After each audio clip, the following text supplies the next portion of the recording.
Hey guys, welcome back to Digital Digest, and in this video I'm going to show you how to make group email in Outlook.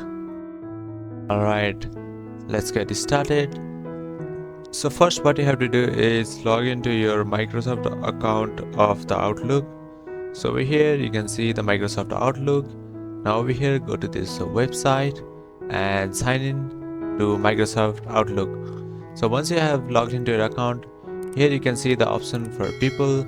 Click over here and here you can see I have 2 contacts on my contact list. So what you have to do is you can see the option for all contact lists. So over here you can see this is our email address of the contact list.